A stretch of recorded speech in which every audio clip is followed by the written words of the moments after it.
Hello, my name is Kristal Garcia. I'll be refuting Quentin's speech on the war on drugs. His main claim is that prohibition is unsuccessful in reducing the use of illicit substances.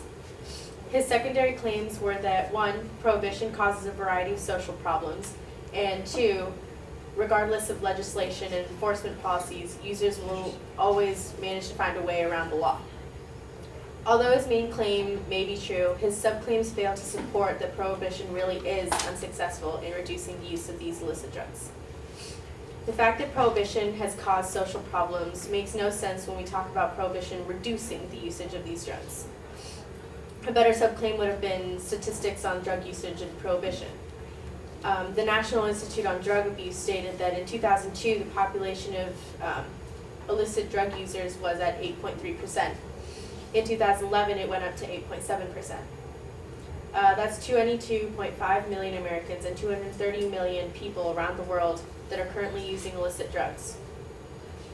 According to the United Nations Office on Drugs and Crime, the prohibition only reduced the usage of illicit drugs by about 9%.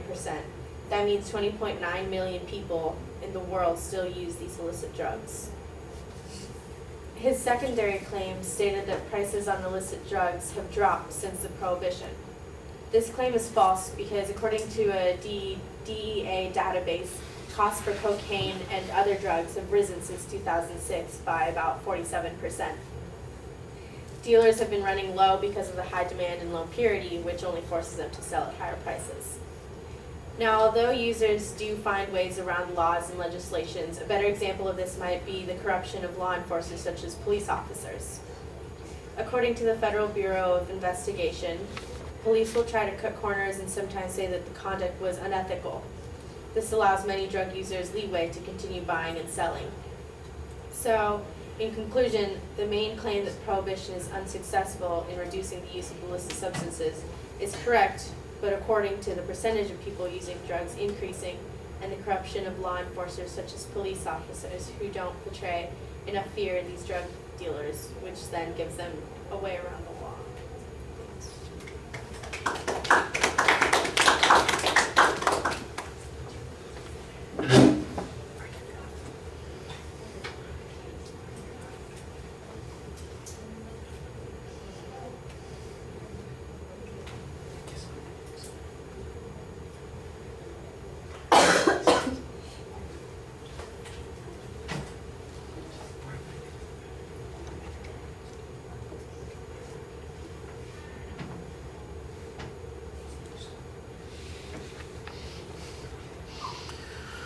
All right, well, you labeled the structure, but I'm not clear on what your position is on each of these issues. You kind of talk about each of the points, but I can't detect what is the claim that you're making and how it applies to the argument that the advocate is making on these particular points. For example, it sounds like you're saying that ultimately prohibition does decrease drug use, but it creates other kinds of problems. But then you provide some evidence that suggests that it has actually decreased drug use. In fact, it sounded to me like the UN office that you cited says that there was a 9% decrease in what drug use there would be, and then you kind of turn around and say, well, so that proves that it's not working. And I'm completely confused as to what your position is on this issue and how it answers the advocate's claim on this.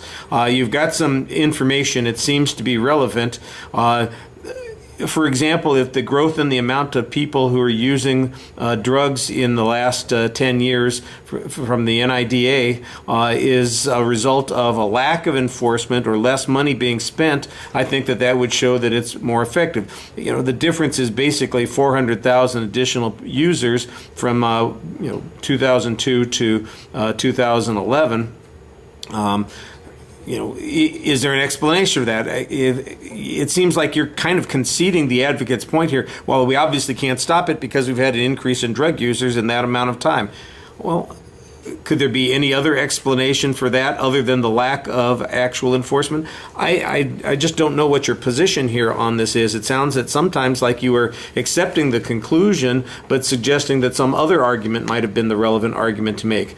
The same thing with the cost argument. I'm not sure what you get by arguing that the cost results because of a shortage. If the costs go up and that reduces drug consumption, doesn't that show that prohibition is working because it is reducing the availability and increasing costs, making it harder for people to obtain it, thus likely decreasing the number of people who are using it? I'm not sure how your argument addresses the issue that the advocate presented, and based on the way the arguments are being presented now, I'm not even sure how the advocate's argument suggested that it advanced their claim, so there's a little bit of confusion. The issue about corruption of police officers sounds like it's an ancillary effect of the war on crime, the war on drugs, that prohibition has produced this particular kind of effect, and you make a statement about it, but I'm not sure, again, how your statement diminishes the advocate's claim or suggests that this is not an issue that we ought to be deciding in this particular way. It felt like I was getting a review of the issue and some random evidence without necessarily having clear declarative claims and an explanation about how those claims respond to the issues. So I'm afraid I was left a little befuddled by the responses. But it was easy to follow the structure, and there is some evidence that's being presented, and you raised a couple of good questions.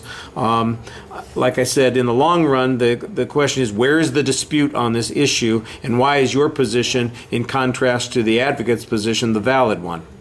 Okay, thank you.